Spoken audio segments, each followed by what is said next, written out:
एक मुद्दे पे सोच अलग होने से आदर्श दुश्मन थोड़ी ना हो जाएगा। दीपक, पूछो पूछो। रुक जाइए भीम भैया।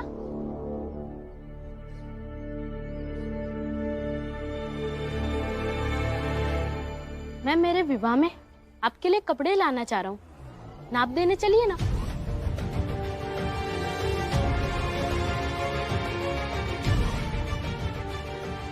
तुम इस सब में मत पड़ो दीपक, अपने बाबा को बात करने दो। भीमराव, दीपक तुमसे कुछ पूछ रहा है, जवाब दो। चलोगे नाप देने? अगर आपने मना किया ना तो समझ लूंगा कि आप बस कहते हैं कि वैचारिक मतभेद अपनी जगह और मन का भेद अपनी जगह होता है। भीम भैया, नाप देने चलिए ना। दीपक, मैं ना ही तुमसे कपड़े ले सकता हूँ और ना ही तुम्हारे विवाह में शामिल हो सकता हूँ।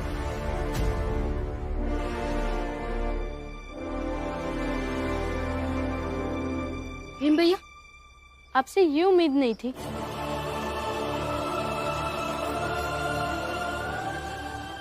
ठीक है, इसके लिए मुझे माफ कर दो, क्षमा कर दो। क्षमा? भीम भैया, आज समझ आ गया कि सब लोग ठीक कहते हैं। आप बस अपने लिए सोचते हैं, अपनी भावनाओं का ख्याल रखते हैं, अपने हिसाब से सही गलत सोचते हैं। मैंने बस आपकी एक बात नहीं मानी तो आपने मुझसे कपड़े लेने से इनकार कर दिया और मुझे दोषी बनाएंगे। क्या?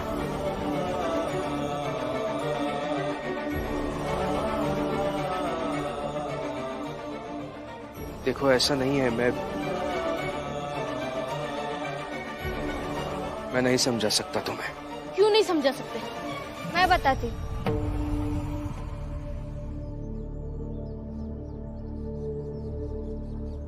क्योंकि तुम इनके लिए बहुत खास हो और ये तुमसे बहस नहीं करना चाहते।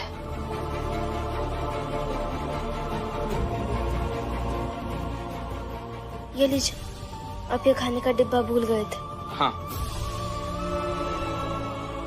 चलता। चलता नहीं, बताकर जाना होगा। जिद मत करो दीपक, जाने दो मुझे। नहीं नहीं, बताकर जाना होगा। देखो दीपक, जिस चीज से हम असहमत हो उस चीज से जुड़ी हर बात से दूर रहना चाहिए। अब समझ गए?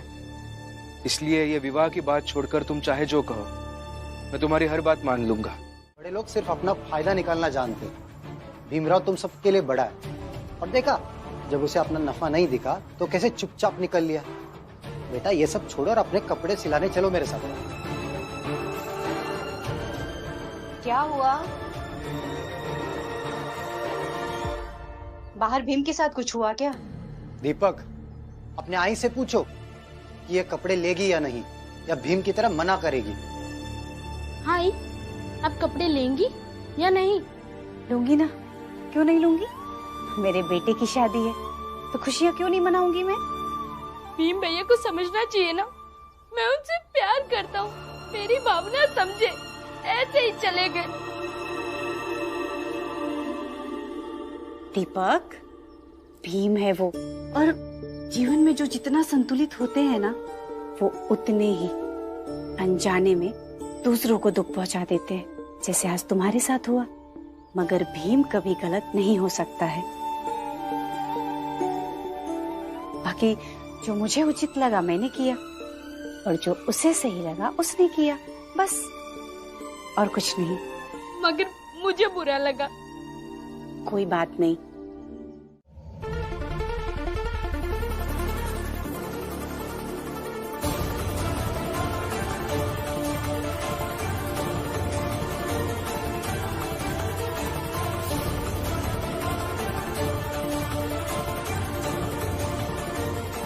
कल सुबह तक तैयार रखना, मैं चलता हूँ।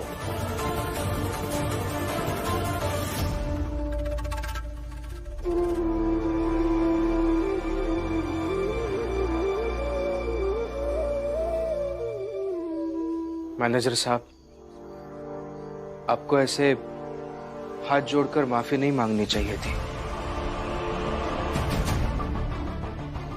सब तुम्हारी वजह से। तुम मालिक से ऐसे बहस ना करते तो मुझसे ये नहीं करवाते। तुम्हें तो बड़ा मजा आया होगा ना अपने मैनेजर को ऐसे देख के। मजा नहीं सर, बिल्कुल भी नहीं। जाओ अपना काम करो।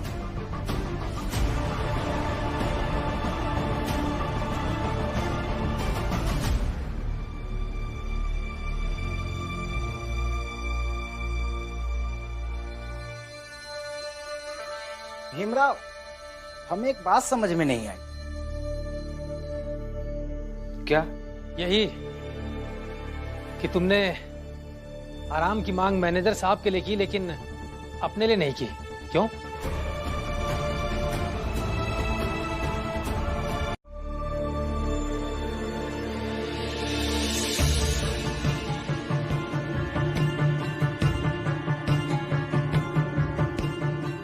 बाबा अभी तक नहीं आए वो। हाँ, देर तो बहुत हो गई। पता नहीं कहाँ रह गया। अरे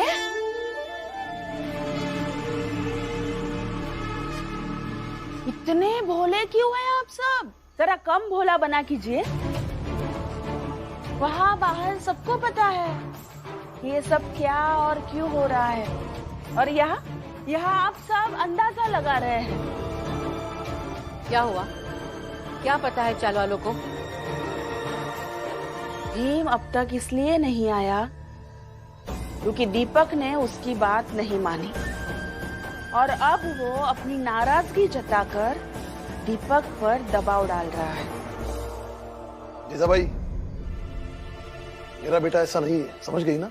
लेकिन बाहर तो सब लोग यही मान रहे हैं, दीपक भी, और सब लोग मान रहे हैं तो यही सच होगा, है ना?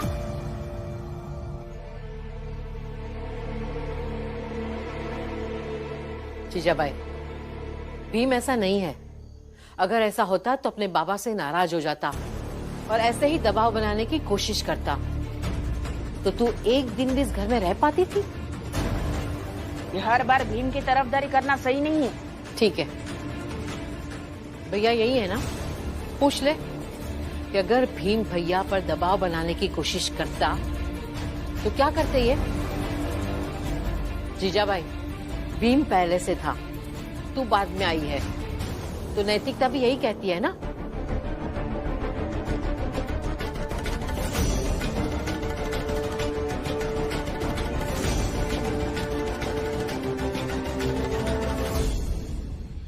जीजाबाई, भैया जिस तरह यहाँ से चले गए उसका मतलब समझ में आ रहा है कि उनका जवाब क्या होगा।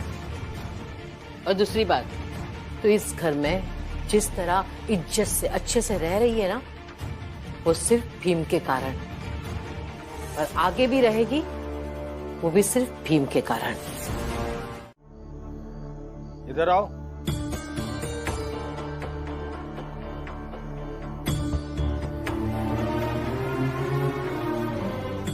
जी, तुमने उससे झूठ क्यों बोला? तुम तो यहाँ काम कर रहे थे, वो लड़का तुम्हें सुनाकर चला गया, तुम चुप बैठे रहे, हाँ झूठ के साथ खड़े हो गए। सर, दीपक का कल विवाह है और उसके मन पर एक भार है कि वो मेरी मर्जी के खिलाफ जाकर विवाह कर रहा है, और वो भार तभी हल्का होगा जब मैं उसके लिए बुरा बन जाऊंगा। उसके मन में मेरे प्रति एक आदर्श व्यक्ति की जो छवि है वो मुझे खुद तोड़नी होगी, तभी कल जाकर वो हल्के मन से विवाह कर पाएगा।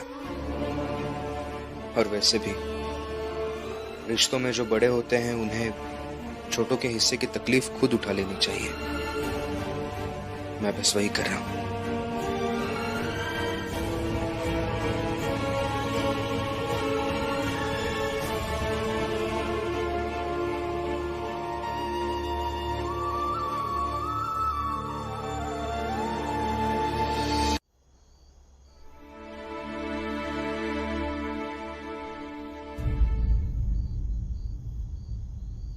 अब बिल्कुल वैसे ही है जैसे मैं आपको समझ चुकी हूँ। बाकी दुनिया तो तरह तरह की बातें कर रही है, मगर मेरा दिल जानता था कि आप किसी पर अतिरिक्त दबाव नहीं बनाएंगे। बहुत बहुत धन्यवाद।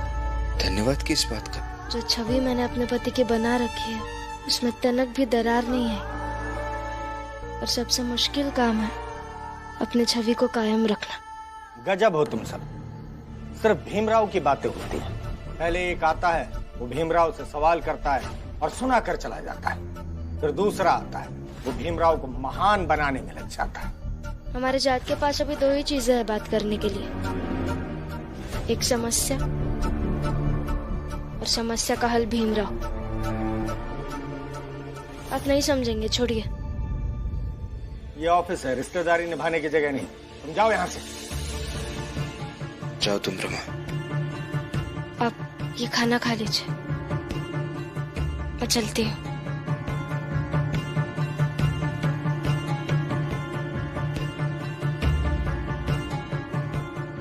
भीमराव, शर्म नहीं आ रही?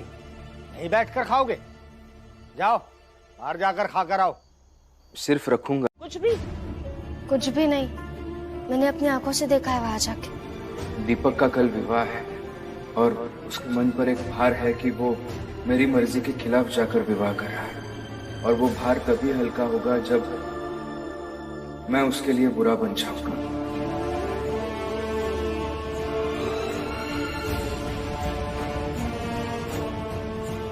रिश्तों में जो बड़े होते हैं उन्हें छोटों के हिस्से की तकलीफ खुद उठा लेनी चाहिए। मैं बस वही कर रहा हूं। और उसके बाद मैं कुछ कह ही नहीं पाई। भीमराव हमेशा ये साबित करते हैं कि महानता की एक कीमत होती है, और वो कीमत कदम कदम पे चुकानी पड़ती है। और भीमभाव कीमत चुकाते हैं।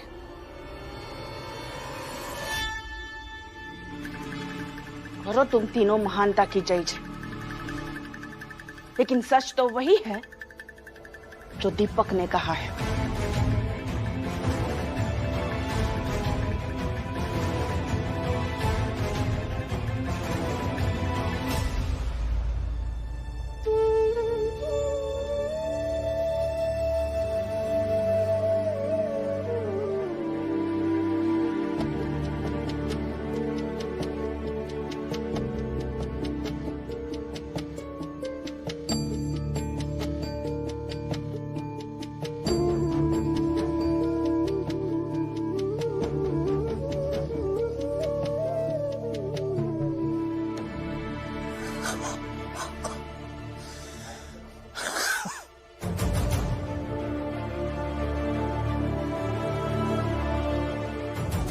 सर क्या हो रहा है आपको?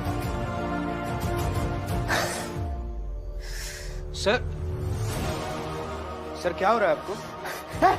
छूना नहीं, ध्यान भ्रष्ट हो जाएगा, छूना मत। सर आप मेरा ये हाथ पकड़िए, बाहर चलिए, मैं आपको अस्पताल लेकर जाऊंगा। दूर हट जाओ, धर्म से बड़ी जान नहीं है। कैसी बात कर रहे हैं सर आप?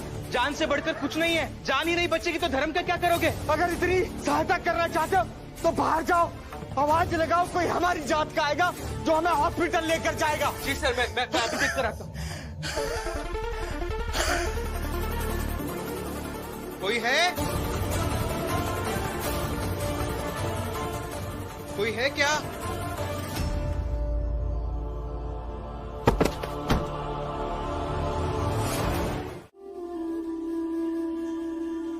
समझ रही हूँ कि आप क्यों परेशान हैं, पर आपको शादी में जाना चाहिए।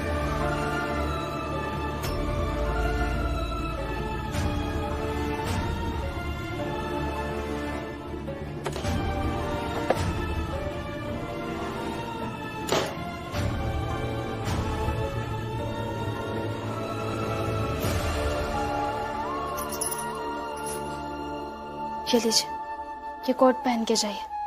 मैं इस शादी में तो जाऊंगा रमा, लेकिन ये मेरी वैचारिक हार है।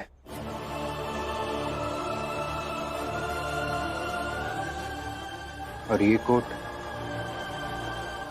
मैं आज के दिन नहीं पहन सकता।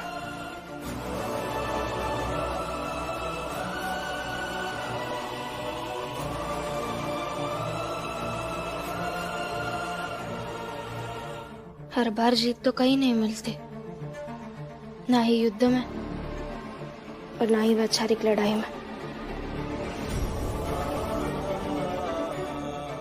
और आप बड़े भाई बनकर जाइए, छोटे भाई के पत्नी को लाने जा रहे। अंबेडकर गुरुजी ने एक बार कहा था कि जब तक अंतिम नतीजा निकल कर नहीं आता तब तक हार या जीत तय नहीं होती। मैं अभी दीपक को समझाने नहीं जाऊंगा, लेकिन आज तक उसे जो कुछ भी समझाया है उसके आधार पर यह उम्मीद जरूर करूंगा कि ये शादी दीपक ना करे। बाकी देखते हैं क्या होता है। उम्मीद करती हूँ कि सब अच्छा ही हो, और जब दीपक की शादी हो रही होगी तब आप कुछ मत बोलिएगा, चाहे आपको जितना भी बुरा लगे। तो लोग कहेंगे कि आपको दीपक की खुशी बर्दाश्त नहीं होती। उसकी शादी तो हो जाएगी, लेकिन जीवन भर लोग आपको ताने देते रहेंगे।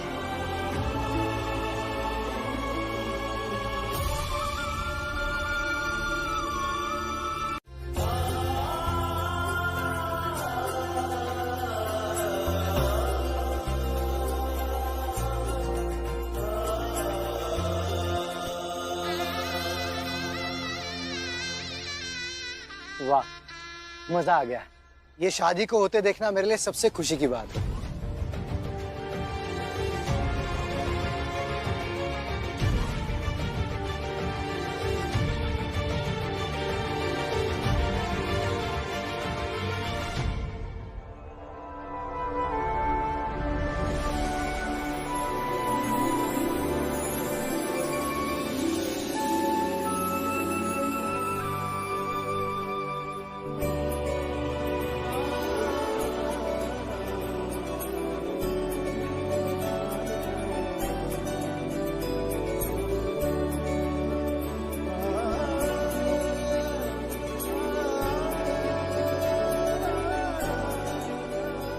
रमा, कमला को स्वतंत्र होकर उड़ना पसंद है।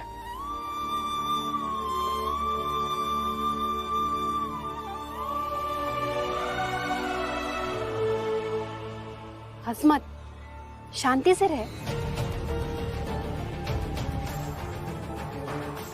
अरे पंडित जी, सब तैयारी हो गई ठीक ठाक? वैसे जयमाल का माला आ जाए तो आज शादी की रस्म शुरू हो। अरे बस थोड़ी देर की बात है, जो कुछ जनार्दन लेके आते होंगे। वो क्या है ना, पास में नहीं मिला तो स्टेशन जाकर लेकर आ रहे हैं। फिर तो बहुत समय लगेगा।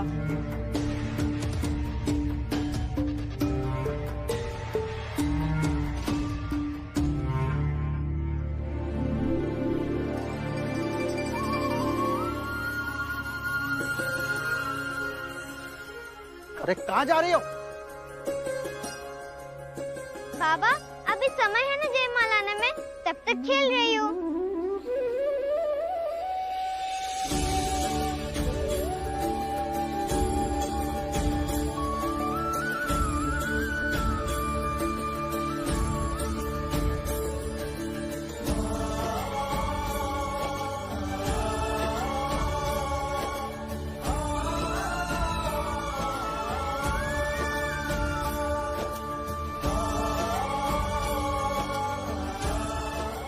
सुनो, लेकर आओ उसे। अब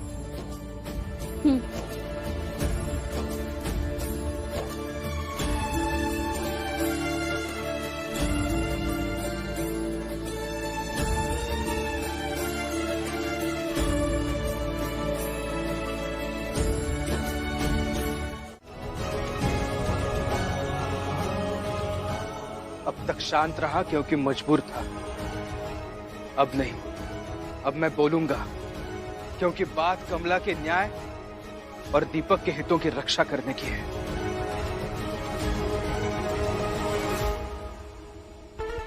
ये शादी नहीं होनी चाहिए। अब ये शादी नहीं होगी, मतलब नहीं होगी। बिल्कुल नहीं होनी चाहिए। बिल्कुल नहीं होनी शादी नहीं होनी चाहिए। मैं बोल रहा हूँ, मुझसे बुरा कोई नहीं होगा। इसलिए जो शादी के विरोध में है ना, सब यहाँ से चले जाओ। जाओ यहाँ से। रुको।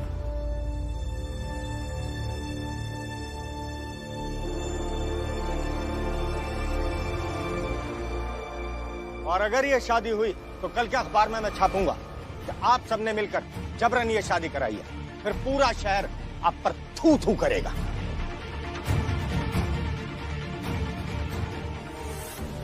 ऐसा कोई कानून नहीं है जो ये कहे कि इनकी शादी करना अपराध है। कानून नहीं है तो कानून बनना चाहिए, और आज नहीं तो कल कानून जरूर बनेगा, क्योंकि ये हमारी नैतिक जिम्मेदारी है कि तितलियों के पीछे भागते हुए बचपन को हम ना पकड़ें। जो दौड़कर बचपन गुजारता है ना, वो जीवन भर कभी थकता नहीं।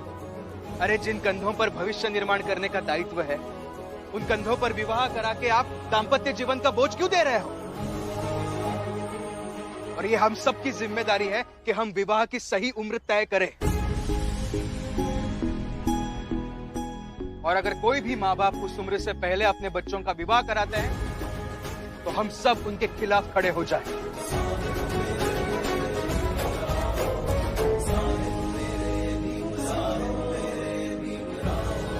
पुरुषोत्तम, अगर कल शाम तक मेरे पैसे नहीं आए ना तो तेरे टुकड़े टुकड़े करके फेंक दूंगा, समझा? औकात है तो आ जाइएगा। ए शोभा, ढंग से बात कर मेरे पति से। आप ढंग से बात कीजिए शोभा काकी से।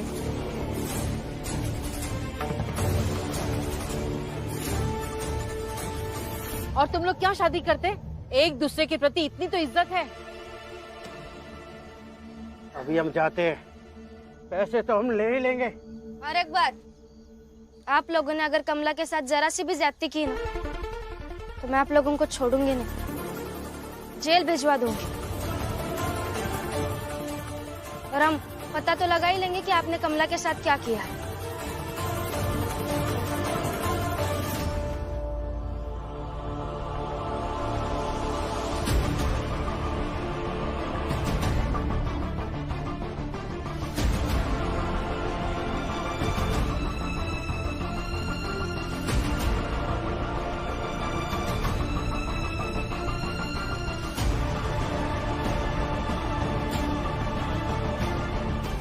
धन्यवाद भीम भैया, धन्यवाद रमाताई, और धन्यवाद जो जो इस शादी के खिलाफ थे।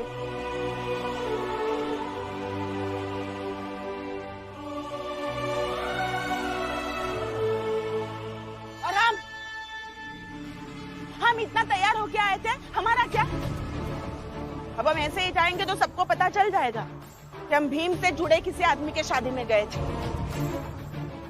चलो भाइयों, हमें तो लगा था कि पुरुषोत्तम ताकत वाला है, लेकिन ये तो हम सब से भी कमजोर निकला।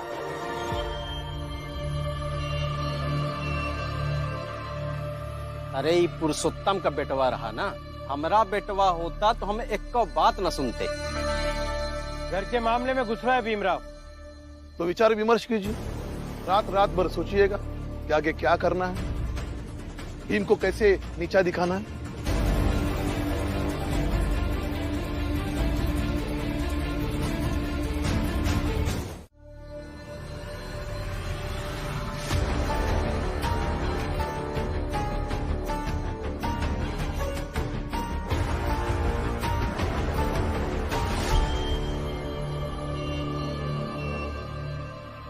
बाबा, मुझे नहीं करनी है ये शादी।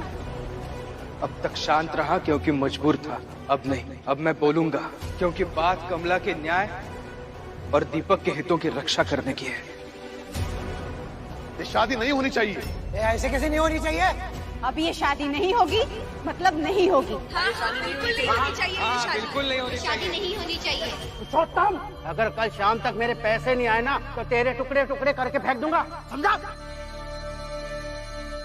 जिस मकसद से आया था वो पूरा नहीं हुआ।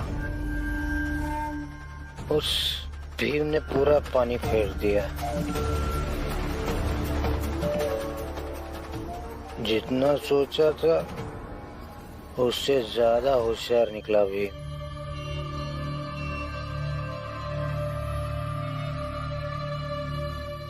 मेरी गैर मौजूदगी में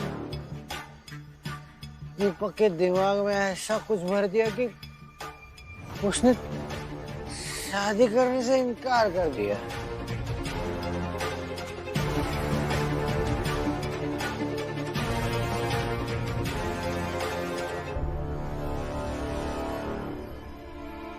अब मुझे जो कुछ करना है जल्दी करना होगा, नहीं तो वो कमला का बाप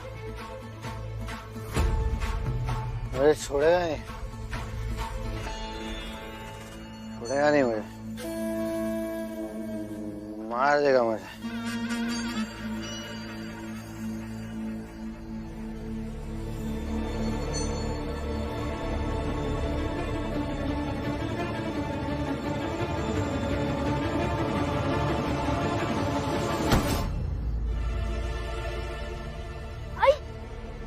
लगता है ये बाबा है।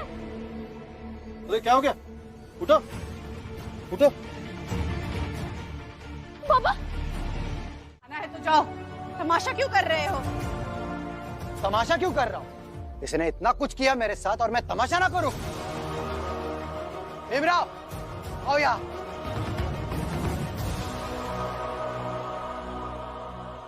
क्या हुआ?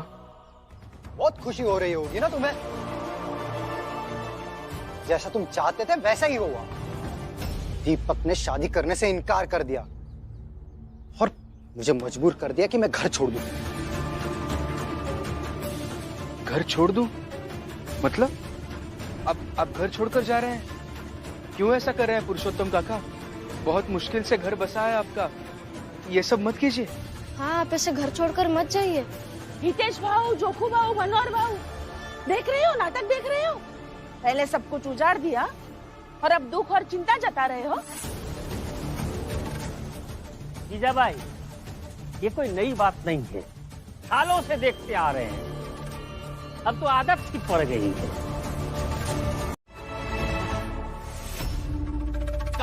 काका रुकिए, छोड़ो दीपक। काकी हाथ छोड़िए। नहीं रमा, जब तक वो आदमी यहाँ से बहुत दूर चला नहीं जाता तब तक हम हाथ नहीं छोड़ेंगे, नहीं तो तुम दोनों उन्हें ले आओगे। मगर आपके परिवार के लिए उनका रुकना जरूरी है काकी। हमारे लिए जरूरी क्या है, ये व्यक्तिगत बात है। रमा, भीम, तुम दोनों व्यक्तिगत बातों से बहुत ऊपर हो। तुम दोनों को पूरे समाज के बारे में सोचना है, इसलिए व्यक्तिगत क्या है ये हम देख लेंगे। और भीम भैया, रमा ताई, आप बिना गलती के किसी के आगे हाथ जोड़े गिर गिराए, ये हम बर्दाश्त नहीं कर सकते। ऐसे लाख पुरुषोत्तम चले जाए, लेकिन एक भीम भैया और एक रमा ताई साथ रहे तो जीवन सुधर भी जाएगा और चल भी जाएगा।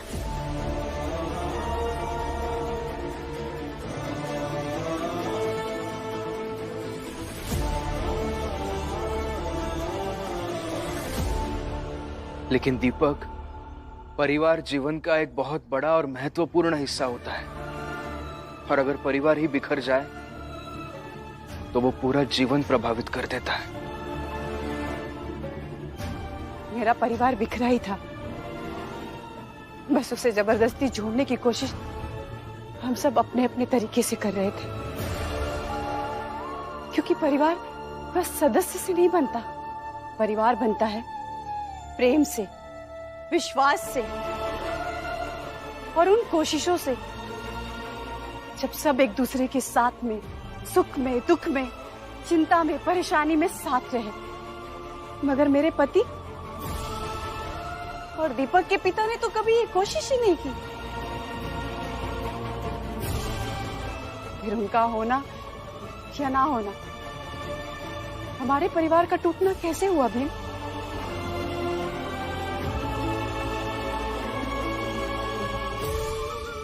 मगर इतना दिन वो आपके साथ रहकर जा रहे, तो मुझे आपके लिए दुख हो रहा है।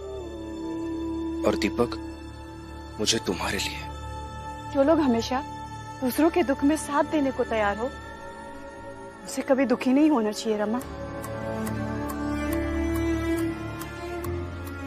भीम भैया, अब आप काम पर जाइए। मेरे बाबा होते तो मेरा जीवन खराब करते। आप काम पर जाइए ताकि हम सबके लिए साफ दिखाया गया रास्ता बना सको। हाँ भीम, तुम काम पर जाओ।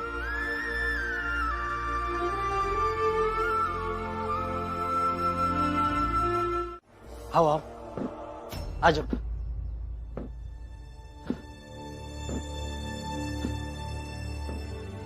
नमस्ते। नमस्ते। वो हमने सुना है कि यहाँ काम करने के लिए कुछ लोगों की जरूरत है। सही सुना है। तो फिर हम सबको काम पर रख लीजिए। कल तक तो बहुत लोगों की जरूरत थी, मगर अब पूरी हो गई है। बस 2 जगह खाली है। हम सिर्फ 2 को ही काम पे रख सकते हैं।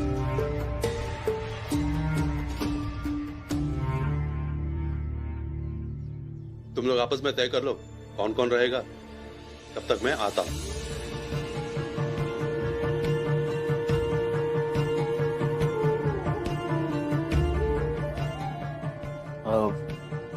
मैं और आनंद ये काम कर लेते हैं। नहीं बाला भैया, मुझे ऐसा लगता है कि करुणा भाभी और लक्ष्मी को यहाँ काम करना चाहिए। हम दूसरी जगह काम ढूंढ लेंगे ना। मगर फिर रमा। भैया आप संकोच मत कीजिए, करुणा दीदी और लक्ष्मी दीदी को ये काम करने दीजिए। मैं कहीं और ढूंढ लूंगी काम। नहीं रमा, तुम कर लो। नहीं दीदी, ये काम आप दोनों ही कीजिए। और वैसे भी मुझे अपने पति के लिए बीच बीच में जाना पड़ता है, तो ये काम छोड़कर जाना पड़ेगा। और ये काम स्थायी है, तो ये आप करेंगे तो ज्यादा अच्छा रहेगा। हाँ भाई, क्या तय हुआ? साहब वो ये दोनों यहाँ काम कर लेंगे, हम लोग कहीं और ढूंढ लेंगे। ठीक है, चलो। अच्छे से काम करना।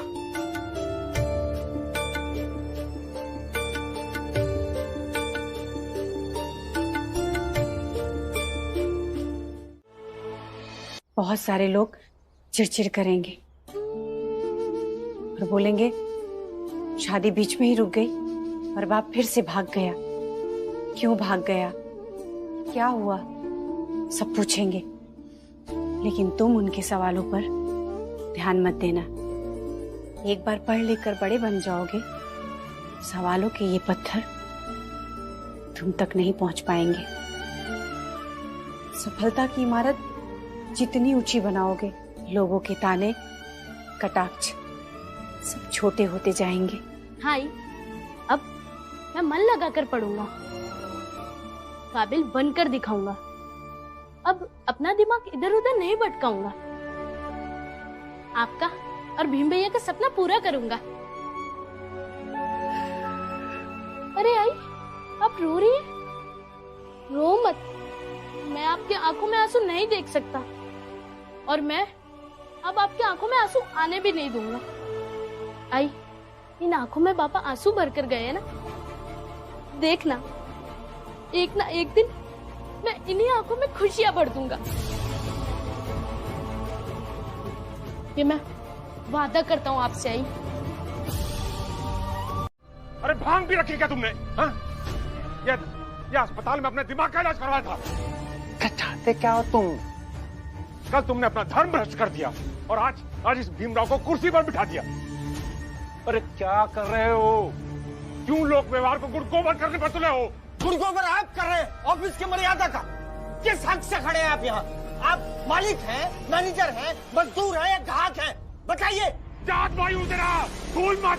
ये दफ्तर है, जात धर्म सब दफ्तर के बाहर रखिए तो ही अच्छा है।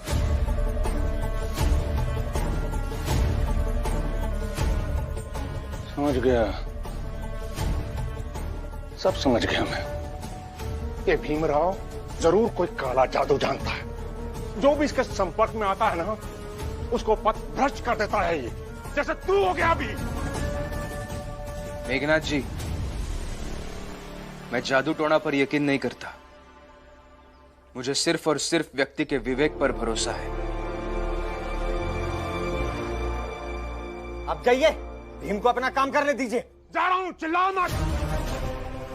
पर जाते जाते तुझे एक बात चिताते जा रहा हूं। अरे हिम्मत बढ़ा रहा तू ऐसे लोगों की। और तेरे जैसे ही लोग होते हैं जो हमारी जात के लिए सबसे घातक होते हैं। देख, सोचना इस बात पर, आज ये भीमराव कुर्सी पर बैठा है, कल कोई और कुर्सी पर बैठेगा फिर एक दिन ऐसा भी आएगा जब तुझे कुर्सी नहीं मिलेगी बैठने के लिए, तब खड़े रहना ऐसा ही भीमराव के बगल में और खुश होता रहना। रुकिए मेघनाथ जी।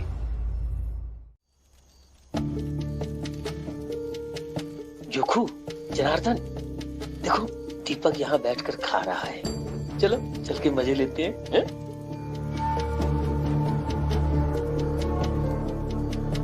और दीपक, कैसा लग रहा है खाना खाकर, वो भी बिना बाप के? अरे हितेश भाऊ, बिना बाप के नहीं बल्कि बाप का भगाए के। मैंने मेरे बाबा को नहीं भगाया, उन्होंने गलत किया और हमने सच कहा तो रहा नहीं गया। पहले भी भागे थे, अब भी भाग गए, इसलिए दोबारा इस मसले पर मुझसे कुछ मत कहना, विनती है मेरी। ठीक है, कुछ नहीं कहेंगे, लेकिन कम से कम इतना तो बता दे कि स्कूल में कौनो कुछ कहा नहीं कि दीपक शादी छोड़ के भाग गया है? और थोड़ी भी शर्म आई तो का कि नहीं? तो ये एक बात तो है, उस भीमराव की चेलागिरी में इस दीपक ने काम तो किया है नाटक वाला, और देखो और मिल गई प्रसिद्धि। क्यों भाई दीपक?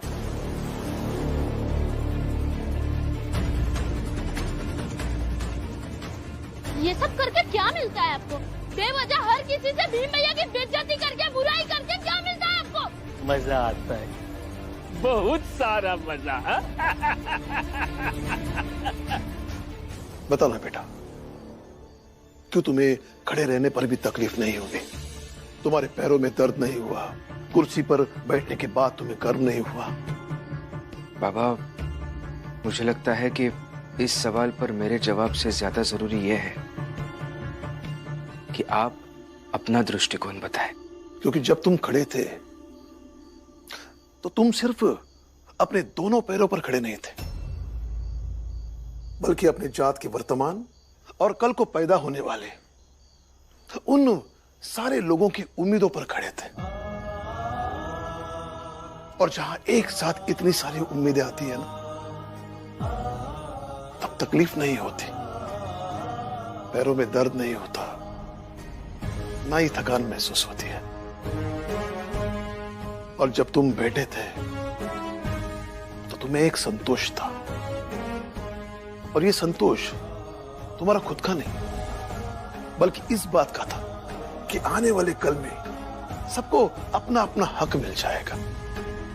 इस कल्पना को साकार करने का संतोष था। और जहां अब संतोष सबके खातिर हो, वहां घमंड नहीं, विनम्रता आ जाती है।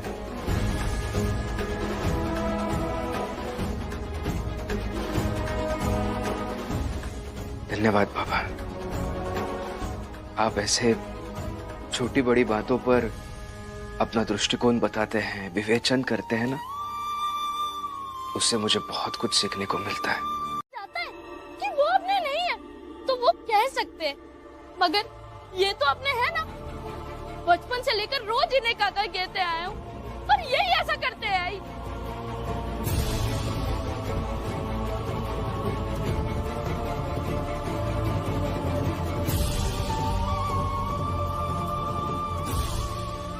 दीपक, उम्मीद तो उन लोगों से करनी चाहिए ना जो पक्षधर ना हो, लेकिन कम से कम निष्पक्ष हो। इन लोगों ने तो ठान ही लिया है, जो भी भीमराव से प्यार करेगा, भीमराव के साथ खड़ा हो जाएगा, वो सब गलत है ना? भीमराव, साथ में ये भी समझा दो कि ये जो नुकसान किया है, ये काम कोई महान काम नहीं है। समझाओ जरा अच्छे से इसे। हाँ, ये बात तो सही है दीपक। कोई भी व्यक्ति बहुत मुश्किल से पैसे जोड़ पाता है और अपना दुकान खड़ा करता है, वैसे ही इन्होंने भी किया है। तो तुमने जो ये नुकसान किया है वो एक तरह से अपराधी है, इसके लिए तुम्हें इनसे माफी मांगनी चाहिए। जा बेटा, भीम भैया कह रहे हैं ना, जा माफी मांग ले इनसे।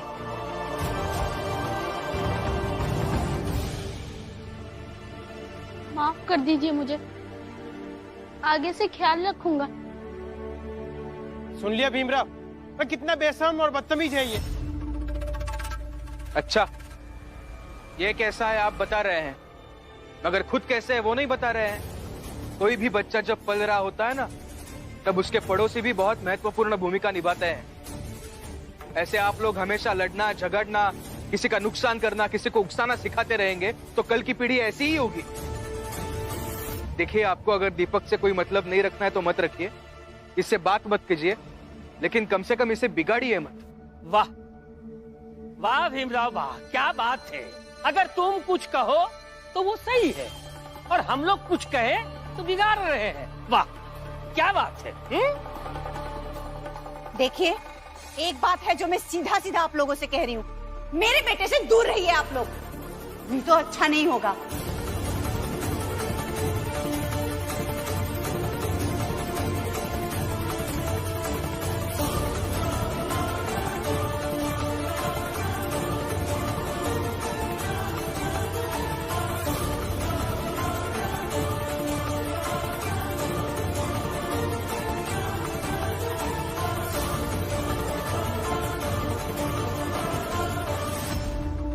तुम तो आ गए।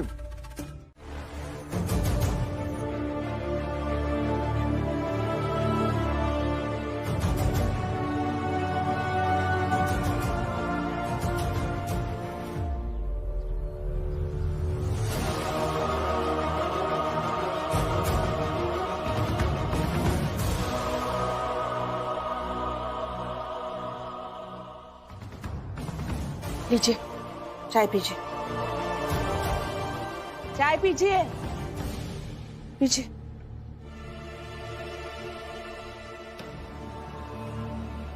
क्या सोच रहे थे इतना? ये करुणा लक्ष्मी अभी तक आई नहीं, पता नहीं कहाँ रह गई।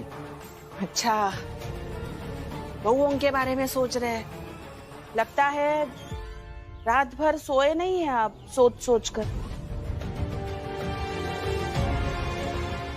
मैंने तो पहले ही कहा था कि मत भेजिए। बहू बेटी को ऐसे रात रात भर काम करने भेजोगे तो क्या होगा, इसके बारे में सोचा है किसी ने? नहीं, नहीं आई है अभी तक। पर पता नहीं कहाँ है। क्या मतलब पता नहीं कहाँ है? आ रही होगी। क्या आ रही होंगी? पूरे दुनिया को समझाते हो बाप बेटे, लेकिन खुद समझ नहीं पाते हो कि ऐसे रात रात भर उनको घर के बाहर रखोगे तो कुछ गलत होगा। उनके साथ जब अनहोनी होगी ना, तब पता चलेगा कि गलत किया। पीजिए, चाय पीजिए।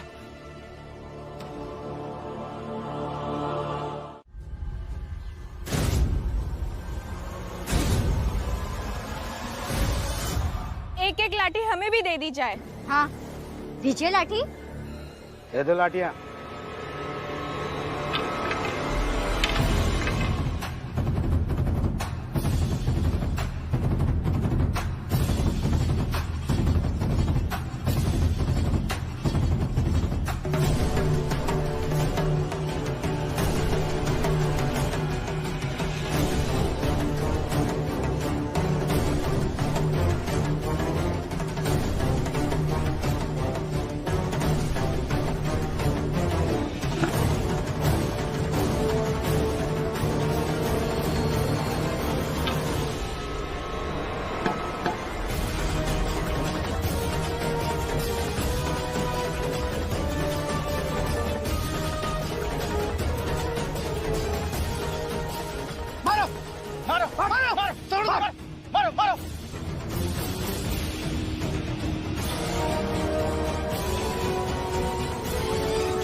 हमारे समाज की औरतों ने तुम्हारे समाज की 2 औरतों को सबक सिखा दिया है। हम अपनी औरतों का इलाज कर लेंगे, तुम अपनी औरतों को देख लो। मरी नहीं है तो लेके जाओ।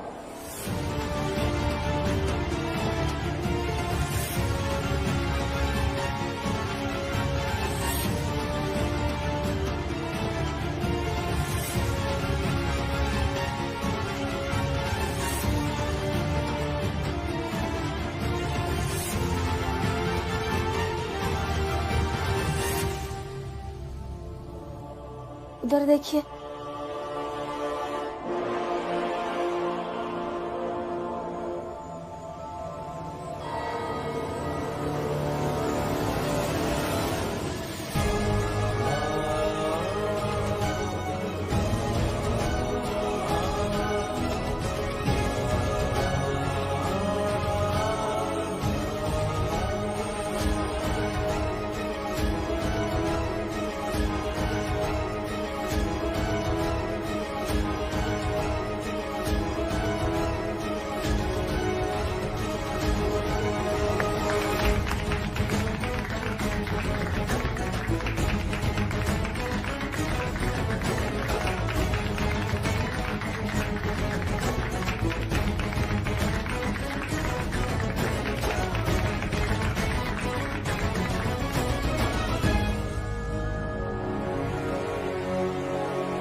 चाहे जो कीमत चुकानी पड़ेगी हम चुकाएंगे, लेकिन हम ये नहीं कहेंगे कि लक्ष्मी भाभी और करुणा भाभी ने गलत किया,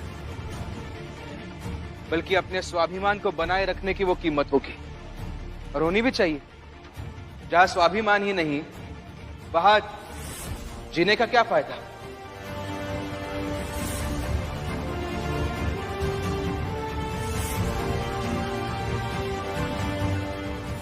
तो इसलिए हम कीमत चुकाएंगे और हम तैयार रहेंगे आने वाली हर लड़ाई के लिए, हर संघर्ष के लिए।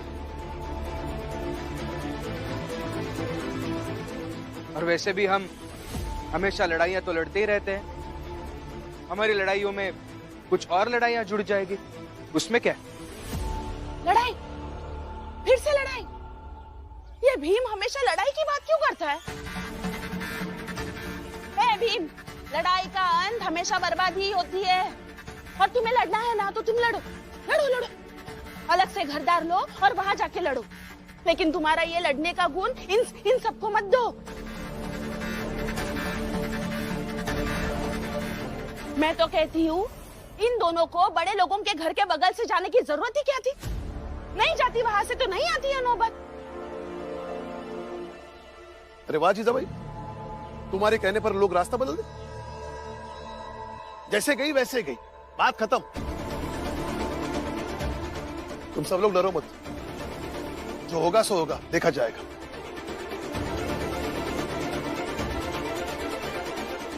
हाँ, अब आप भी लड़ना सिखाइए, लड़ाकू बना दीजिए सबको। सुबह दोपहर शाम रात बस लड़ते रहे। तो औरतें हैं, कुछ भी हो सकता है इनके साथ।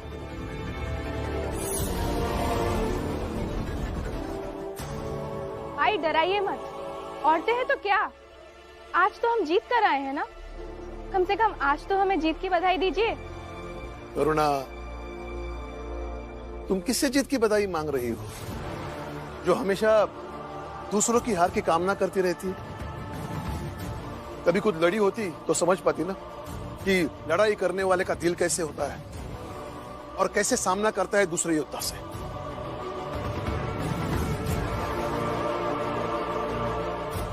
चलो जीजा भाई, अंदर चलो। इन सब से तुम्हें क्या लेना देना है? हा? तुम्हें ना इन सब की शिकायत करो, मैं हर शिकायत का जवाब दूंगा। और फिर लड़ेंगे। चलो अंदर चलो, चलो।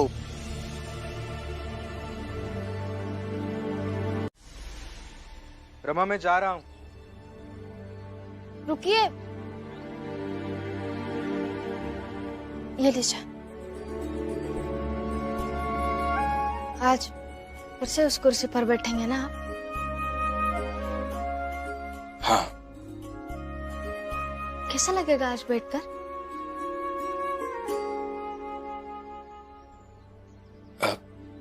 मतलब मैं समझा नहीं। मतलब कल के बैठने में और आज के बैठने में कुछ फर्क होगा क्या?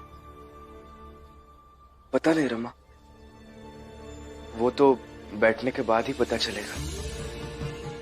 लेकिन तुम ऐसा क्यों पूछ रही हो? नहीं, मैं सोच रही थी कि जो लोग सालों से कुर्सी पर बैठे हैं वो हमें कुछ नहीं समझते, तो ये गलती उनकी है या कुर्सी की? शायद उनकी, क्योंकि गवर्नर साहब भी तो सालों से कुर्सी पर बैठे हैं, लेकिन वो तो हमें इंसान की नजर से ही देखते हैं। फिर भी शाम को आऊंगा तो मेरा अनुभव बताऊंगा। चलता हूं। जो लोग सालों से कुर्सी पर बैठे हैं वो हमें कुछ नहीं समझते, तो ये गलती उनकी है या कुर्सी की?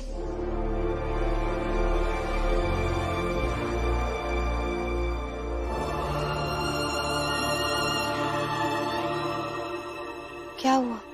रमा, मैं चाहे जितनी बड़ी कुर्सी पर बैठूं,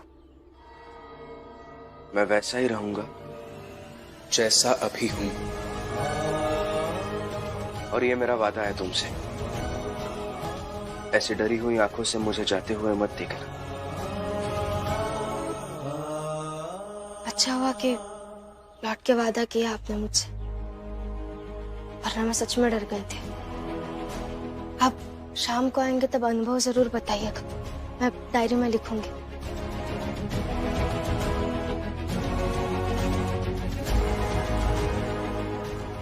चलता हूं।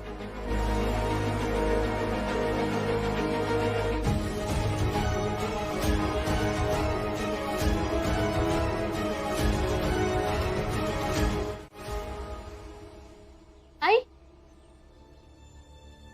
क्या हुआ बेटा? आज मैं जा रहा हूँ, स्कूल बंद है तो देखकर आता हूँ। अरे कहाँ और क्यों? आई, सुना है कि दफ्तर में भीम भैया को अब कुर्सी मिलती है बैठने के लिए, उसी को देखकर आता हूँ। अरे भीम भैया को उनके लगन और उनके मेहनत से वो कुर्सी मिली है, उसमें तू क्या देखेगा? तुम भी पढ़ लिख कर कुर्सी पा जाना, तो खुद देख लेना। नहीं आई, अपनी आंखों के सामने कुछ होते देख लूंगा तो यकीन होगा कि ऐसा हो सकता है। मैंने जीवन भर अपनी जात के लोगों को नीचे देखा है, आज भीम भैया को कुर्सी पर बैठे देखूंगा तो मुझे अच्छा लगेगा और वो बहुत खुशी देगी, और वो खुशी मुझे हमेशा खुश रखेगी, मुझे कभी थकने नहीं देगी। आई, अब जाऊं आई? जा बेटा जा, और वहां से आकर बताऊंगा आई कि उन्हें देखकर कैसा लगा।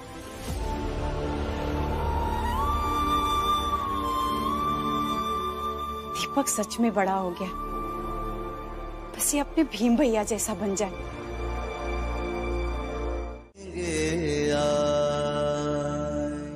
रुको,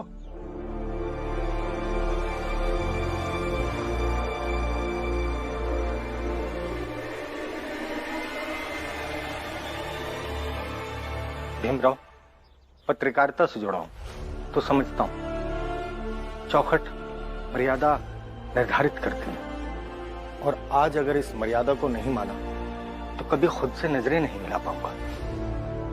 इसलिए तुम नहीं, मैं जाऊंगा नौकरी छोड़कर। मगर सर, जाने दो, मुझे नौकरी मिल जाएगी, मगर तुम्हारे लिए मुश्किल होगी, क्योंकि मैं जानता हूं ना, मेरी तरह के लोग बाहर भरे पड़े हैं। मगर सर, तुम यहीं रहो, ये तुम्हें नौकरी से नहीं निकाल पाएंगे। अगर निकाला तो मैं इनके खिलाफ विद्रोह करूंगा।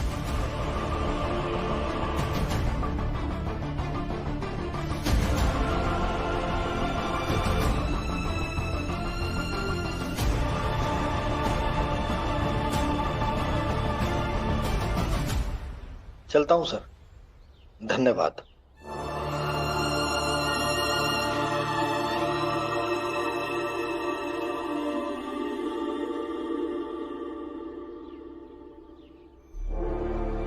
भीम, मैंने तुमसे सीखा, उस एक रात ने मेरी जिंदगी के सोचने का नजरिया बदल दिया।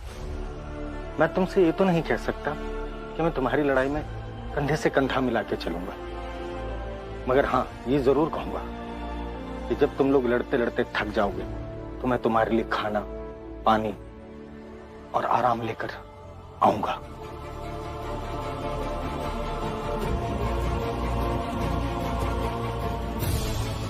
अब चलता हूं, अपना ख्याल रखना। सर, सर रुकिए।